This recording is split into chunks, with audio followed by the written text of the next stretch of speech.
Hi hello தோழிகளே, எல்லாரும் எப்படி இருக்கீங்க? நல்லா இருக்கீங்கன்னு நம்புகிறேன். நானும் நல்லா இருக்கேன். வாங்க வீடியோக்குள்ளே போகலாம். நம்ம இன்றைக்கி பார்க்க போகிறது டபுள் பட்டன் ஹோல் ஸ்டிச் தாங்க. இந்த மாதிரி பெரிய அவுட்லைன் இருக்கிற இமேஜாக பார்த்து எடுத்துக்கோங்க. நான் உங்களுக்கு ஒரு டிப்ஸு சொல்கிறேன் பாருங்கள். இந்த மாதிரி நீங்கள் ஒரு கோடு நடுவில் சென்டரில் ஒரு லைன் வரைஞ்சிக்கோங்க. இந்த மாதிரி நீங்கள் வரைஞ்சிட்டு அதுக்கு மேலே ஸ்டிச் போட்டிங்கன்னா உங்களுக்கு ஸ்ட்ரெயிட்டாக சூப்பராக வரும். பிகினர்ஸ் எப்போவுமே இந்த மாதிரி இருக்க இமேஜ் எடுத்து ட்ரை பண்ணுங்கள். அப்போனா தான் உங்களுக்குள்ளே ஒரு கான்ஃபிடென்ட் வரும். நல்லா நீங்கள் ஃபஸ்ட்டே பண்ணிட்டீங்கன்னா நம்ம சூப்பராக பண்ணியிருக்கோம், நம்மளாலேயும் முடியும் அப்படின்ற ஒரு கான்ஃபிடென்ட் உங்களுக்கு வரும். ஸோ இந்த மாதிரி வரைஞ்சிக்கோங்க. வீடியோ ஃபுல்லாக பாருங்கள், ஸ்கிப் பண்ணாமல். ஃபர்ஸ்ட் நான் என்ன பண்ணுறேன்னு பாருங்கள். நான் சென்டரில் லைன் வரைஞ்சிருக்கேன்ல, அந்த லைனில் பாருங்கள் கீழேருந்து நூலை எடுக்கிறேன். நல்லா பாருங்கள், பொறுமையாக நூல் எடுத்து கொஞ்சம் மேலே இழுத்துக்கிறேன். இழுத்துட்டு நான் வச்சு பார்க்குறேன், எனக்கு நூல் பத்தலை. ஸோ மறுபடியும் நேர கொண்டு வந்து தான் நான் நூல் இழுக்கிறேன் பாருங்கள். அப்படி தான் நீங்கள் நூலை இழுக்கணும். இழுத்துட்டு இப்போ எனக்கு பத்துது. நான் ஸோ அங்கேருந்து நூலை எடுத்து ஒரு செயின் போட்டு அப்படியே இழுக்கிறேன் பாருங்கள். பின்னாடி இழுத்து கீழே கொண்டு வந்து ஒரு லாக் போடணும். மேலே லாக் போடக்கூடாது, அப்படியே கீழே லாக் போட்டுருங்க. மறுபடியும் இந்த சைடு கீழே பாருங்கள் நான் எப்படி இழுத்து கொண்டு போகிறேன்னு. எனக்கு பத்துதான்னு பார்த்துட்டு பத்துது நூல். ஸோ அப்படியே அங்கேருந்து ஒரு செயின் போட்டு கீழே இழுத்து கொண்டு வந்து சென்டரில் ஒரு லாக் எப்படி போடுறேன்னு பார்த்தீங்களா?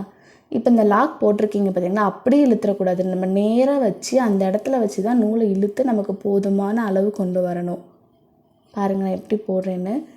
நான் நூல் பத்தலைன்னா மறுபடியும் ரிவர்ஸ் வந்து நான் எங்கே நூல் எடுத்தேனோ அங்கேருந்து தான் நான் நூலை மேலே இழுக்கிறேன். அந்த மாதிரி தான் நீங்கள் இழுத்து போடணும். இப்போ நான் கொண்டு வரேன் பார்த்தீங்களா, இங்கேயே வந்துட்டு நூலை நம்ம இழுத்தோன்னு வச்சுக்கோங்களேன், நமக்கு வந்து ஒரு மாதிரி இழுத்துக்கிட்டு வந்துடும். அந்த சென்டரில் நம்ம போட்டிருக்கோம்ல ஸ்டிச், அது வந்து இழுத்த மாதிரி வந்துடும்.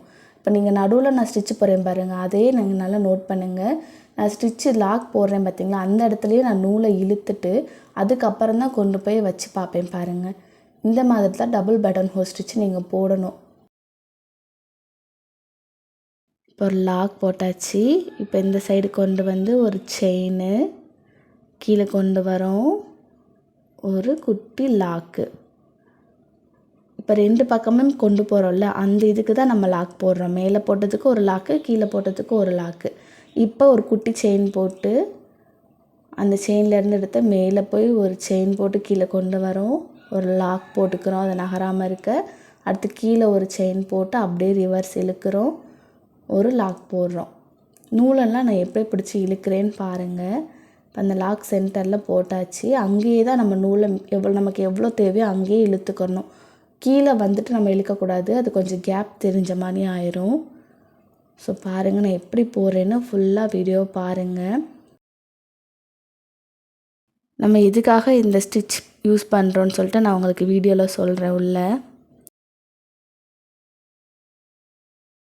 இப்போ நம்ம ஒவ்வொரு செயின் போட்டு இழுக்கிறோம் பார்த்தீங்களா, அதை நகராமல் இருக்கிறதுக்கு நம்ம லாக் போடுறோம். இப்போ பாருங்கள், இங்கே போட்டு இழுத்துட்டு ஒரு லாக்கு, கீழே போட்டு இழுத்துட்டு ஒரு லாக்கு, அப்புறம் கீழே ஒரு செயின். இந்த மாதிரி தான் நம்ம போடணும் டபுள் பட்டன் ஹோல் ஸ்டிச்சு. இது எப்போவுமே டபுள் பட்டன் ஹோல் ஸ்டிச்சு நேராக ஸ்ட்ரெயிட்டாக தான் இருக்கணும். உங்களுக்கு பக்கத்தில் ஃபில் பண்ணும்போது காமிக்கிறேன் பாருங்கள்.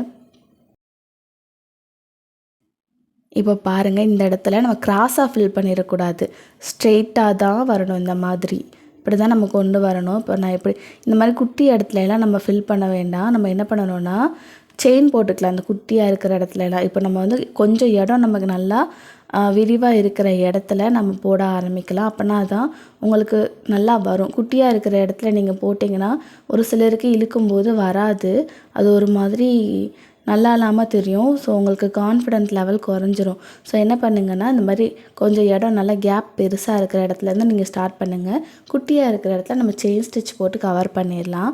ப்ராக்டிஸ் பண்ணும்போது பிகினர்ஸ் இந்த மாதிரிலாம் பண்ணுங்கள். இன்னொரு டிப்ஸு சொல்கிறேன் பாருங்கள். நீங்கள் நீடிலில் நூலை பிடிச்சி இழுக்கும்பொழுது நீடிலில் பாதி அளவுக்கு நூலை கொண்டு வந்து மேலே இழுங்க. அப்போனா தான் உங்களுக்கு நூல் கட்டாகாமல் வரும். நெக்ஸ்ட்டு வந்து நீங்கள் நீடிலில் நல்லா உள்ளே அதுக்கப்புறம் நூலை மாட்டி மேலே இழுங்க. அப்போனாவும் நூல் உங்களுக்கு கட்டாகாமல் சூப்பராக ஸ்மூத்தாக மேலே வரும். இன்னொன்று சொல்கிறேன் பிகினர்ஸ்க்கு, என்னென்னா நீங்கள் வந்து இப்போ ஒரு ஸ்டிச்சு பழகுறோம்ல, ஒரு ஸ்டிச்சை பழகும்போது எதுக்கு இமேஜில் போட சொல்கிறோன்னா உங்களுக்கு நல்ல கை ப்ராக்டிஸ் ஆகிறதுக்காண்டி தான் இமேஜில் போட சொல்கிறோம். ஸோ நீங்கள் வந்து எந்த இமேஜில் நாச்சுமே எடுத்து பண்ணலாம். பெரிய இமேஜ் யூனிக்கான இமேஜில் தான் எடுத்து பண்ணணும்னு இல்லை. சும்மா இந்த ஸ்டிச்சை கூட நீங்கள் ஒரு பாலில் கூட ஒரு 3 பாகமாக பிரித்து கூட நீங்கள் பண்ணலாம். இந்த மாதிரி ஸ்பேஸ் அதிகமாக இருக்கிற இமேஜில் எடுத்து பிகினர்ஸ் ட்ரை பண்ணுங்கள். நீங்கள் இமேஜில் பண்ண தான் நீங்கள் நிறைய போடுவீங்க. உங்களுக்கு கையுமே சூப்பராக ப்ராக்டிஸ் ஆகும், ஃபாஸ்ட்டும் வந்துடும், நீட் ஃபினிஷிங்கும் வந்துடும். எந்தெந்த இடத்துல எப்படி போடணும்னு உங்களுக்கு ஒரு ஐடியா கிடைக்கும். அதுக்காக தான் உங்களை இமேஜில் பண்ண சொல்கிறோம். இப்போ நம்ம இந்த இடத்துல பண்ணுறோம் பாருங்கள். நானே 2 ஸ்டிச்சு போட்டுட்டு அதுக்கப்புறம் தான் பட்டன் ஹோல் ஸ்டிச் போட ஆரம்பிக்கிறேன் பாருங்கள். நான் உங்களை அந்த கோடு வரைய சொன்னேன்ல, அந்த கோட்லேயே தான் நான் சென்டரில் இருக்கிற ஸ்டிச்சை கொண்டு போகிறேன் பாருங்கள். அப்படின்னா தான் உங்களுக்கு அழகாக வரும். நம்ம இந்த ஸ்டிச்சை வந்து ஸ்ட்ரெயிட்டாக தான் போடணும், கிராஸாக போட்டுறவே கூடாது, அது தப்பு. இந்த டபுள் பட்டன் ஹோல் ஸ்டிச் எதுக்காக யூஸ் பண்ணுறோன்னா, ஃபஸ்ட் நம்ம வந்து பட்டன் ஹோல் ஸ்டிச் படிச்சிருப்போம், அதை நல்லா ப்ராக்டிஸ் பண்ணுறதுக்காக தாங்க இது. ஒரு ஃப்ளவர் ஃபில்லிங்கில் நம்ம ஈஸியாக டைம் வந்து குறைக்கிறதுக்கு வந்து இந்த பட்டன் ஹோல் ஸ்டிச் வந்து யூஸ் பண்ணலாம். Feather stitch, leaf filling stitch, flower stitch, flower ஃபில்லிங்க்கு எல்லாத்துக்குமே இதை நம்ம யூஸ் பண்ணலாம். டைம் வந்து உங்களுக்கு சீக்கிரம் ஃபினிஷ் பண்ண மாதிரி இருக்கும், டைம் ரொம்ப இழுக்காது. ரொம்ப இம்பார்ட்டன்ட், நல்லா கற்றுக்கோங்க, நல்லா ப்ராக்டிஸ் பண்ணுங்கள். அந்த பட்டன் ஹோல் ஸ்டிச்சை இழுக்கும்போது கட்டாகும் நூல், நீங்கள் ப்ராக்டிஸ் பண்ண உங்களுக்கு நல்லா வந்துடும். இப்போ பாருங்கள், இந்த இடத்துல நான் ஃபினிஷ் பண்ண போகிறேன். எனக்கு குட்டியாக இருக்க அந்த ஸ்பேஸ் நான் அங்கே வந்து செயின் ஸ்டிச் போட்டு ஃபினிஷ் பண்ணுறேன் பாருங்கள். குட்டியாக இருக்க ஃபேஸில் வந்து நீங்கள் செயின் ஸ்டிச் போட்டு ஃபினிஷ் பண்ணிடலாம், நல்லா தான் இருக்கும். அங்கேயுமே நீங்கள் இந்த மாதிரி பட்டன் ஹோல் போடணும்னு அவசியம் இல்லை, பிகினர்ஸ் பழகுறவங்க. இப்போ வந்து நம்ம அவுட்லைன் ஃபில் பண்ண போகிறோம். ஃபஸ்ட் நீங்கள் மேலே இருக்க காம்பு பகுதியை ஃபில் பண்ணலாம், இல்லாட்டி கீழே இருக்க இந்த அவுட்லைனையும் ஃபில் பண்ணலாம். இப்போ பாருங்கள், நான் இங்கேருந்து எடுக்கிறேன், இங்கேருந்து ஸ்டார்ட் பண்ணி செயின் ஸ்டிச் போடுறேன். ஸோ நல்லா செயின் ஸ்டிச்சை ப்ராக்டிஸ் பண்ணிக்கோங்க. பாருங்கள், இப்போ நான் உள்ளேயுமே ஃபில் பண்ணுறேன். அப்படின்னா தான் எனக்கு அந்த பூசணிக்காய் வந்து நல்லா லுக்காக தெரியும். ஸோ நான் மேலே மட்டும் அங்கே மட்டும் ஃபில் பண்ணி லாக் போட்டிருந்தா எனக்கு அவுட்லைன் நல்லா இருக்காது. நீங்கள் ஃபினிஷ் பண்ணி முடிக்கவும் பாருங்கள், நான் ஃபுல்லாக ஃபில் பண்ணிடுவேன். இப்போ பாருங்கள், ஃபினிஷ் பண்ண போகிறோம். ஏற்கனவே போட்ட செயின் ஸ்டிச்சுக்குள்ளே போய் தான் நம்ம ஃபினிஷ் பண்ணணும். இப்போ ஸ்டார்ட் பண்ணுறதுமே ஏற்கனவே போட்ட செயின்லேருந்து தான் நம்ம ஸ்டார்ட் பண்ணி போடணும். எவ்வளோக்கு எவ்வளோ உங்களுக்கு டைம் கிடைக்குதோ அந்த டைமெல்லாம் யூஸ் பண்ணி ப்ராக்டிஸ் பண்ணி பாருங்கள். ஆரி ஒர்க்கை முடிஞ்ச அளவுக்கு எல்லா ஸ்டிச்சையுமே இமேஜில் ட்ரை பண்ணி பாருங்கள். டைம் எடுக்க தான் செய்யும், 6 மந்த்னாச்சும் உங்களுக்கு டைம் எடுக்க தான் செய்யும். நல்லா ப்ராக்டிஸ் பண்ணிவிட்டு அதுக்கப்புறம் ப்ளவுஸ்லாம் ஸ்டிச் பண்ணி பாருங்கள், உங்களுக்கு சூப்பராக அவுட்புட் கிடைக்கும். இப்போ பாருங்கள், ஏற்கனவே போட்ட ஸ்டிச்சில் இருந்து தான் எடுத்து நான் அவுட்லைன் போட்டுட்ருக்கேன்.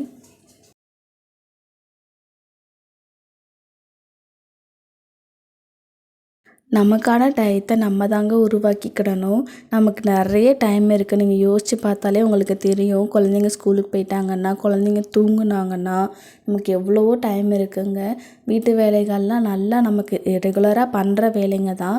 அது எப்படி பண்ணால் நம்ம சீக்கிரம் முடிக்கலாம் அப்படின்றத நம்ம பார்த்துக்கிட்டு அந்த வேலையெல்லாம் சீக்கிரம் முடிச்சுட்டு நிறைய டைம் உருவாக்கிக்கோங்க. எவ்வளோக்கு எவ்வளோ நீங்கள் ப்ராக்டிஸ் பண்ணுறீங்களோ அவ்வளோக்கு அவ்வளோ உங்களுக்கு பெஸ்ட் அவுட்புட்லாம் வருங்க. கஸ்டமர் ரிவ்யூவும் சூப்பராக இருக்குங்க. நல்லா ப்ராக்டிஸ் பண்ணுங்கள். ப்ராக்டிஸ் பண்ணிவிட்டு ஆரி ஒர்க் பிஸ்னஸ் பண்ண ஸ்டார்ட் பண்ணுங்கள். இப்போது நம்ம மேலே காம்பு பகுதியை ஃபில் பண்ணலாம். எங்கே இருந்துனாச்சும் நீங்கள் ஸ்டார்ட் பண்ணுங்கள். நான் செயின் ஸ்டிச்சு தான் போடுறேன், அவுட்லைன் மட்டும்தான் நான் கொடுக்குறேன் பாருங்கள். கீழே எல்லா இடத்துலையுமே அந்த ஷார்ப்பான எட்ஜிலெல்லாம் நான் கொண்டு போய் அங்கே பாருங்கள் ஆப்போசிட்டில் லாக் போட்டு அப்புறம் ரிவர்ஸ் திரும்புகிறேன். அங்கே ஷார்ப்பான எட்ஜு நமக்கு கிடச்சிருக்கு பாருங்கள். இந்த இடத்துலலாம் நமக்கு தேவையில்லை, நம்ம ஸோ அப்படி டர்ன் பண்ணிடலாம். ஒரு சில இடத்துல மட்டும் நமக்கு ஷார்ப்பான எட்ஜு தேவைப்படும். உங்களுக்கே தெரியும் எங்கே நமக்கு போட்டால் நல்லாயிருக்கும்னா அங்கே நீங்கள் கண்டிப்பாக ஆப்போசிட்டில் ஒரு லாக் போட்டு தான் நீங்கள் திருப்பணும். இப்போ உள்ளே ஃபில் பண்ணிடலாம். இப்போ இந்த இடத்த நம்ம ஃபில் பண்ண போகிறோம். ஏற்கனவே போட்ட செயின் ஸ்டிச்சிலேருந்து நான் எடுத்து தான் போடுறேன் பாருங்கள். இந்த மாதிரி வளைவான இடத்துல குட்டி குட்டியாக செயின் ஸ்டிச் போடுங்க. அப்படின்னா தான் உங்களுக்கு நீட் ஃபினிஷிங் கிடைக்கும், நல்லா லுக்காகவும் இருக்கும். பெருசு போட்டிங்கன்னா தள்ளி தள்ளி கேப் இருக்கிற மாதிரி இருக்கும். ஸோ குட்டி குட்டியாக செயின் ஸ்டிச் போடுங்க. ஃபினிஷ் பண்ணியாச்சு, வாங்க அவுட்புட் எப்படி இருக்குன்னு பார்க்கலாம். செம்மையாக இருக்குங்க. நீங்களும் இதே மாதிரி இமேஜில் ட்ரை பண்ணுங்கள். வீடியோ பிடிச்சிருந்தால் லைக் பண்ணுங்கள், ஷேர் பண்ணுங்கள், கமெண்ட் பண்ணுங்கள். மறக்காமல் சப்ஸ்கிரைப் பண்ணிடுங்க. பக்கத்தில் இருக்க பெல் ஐக்கானை கிளிக் பண்ணிடுங்க. தேங்க்யூ.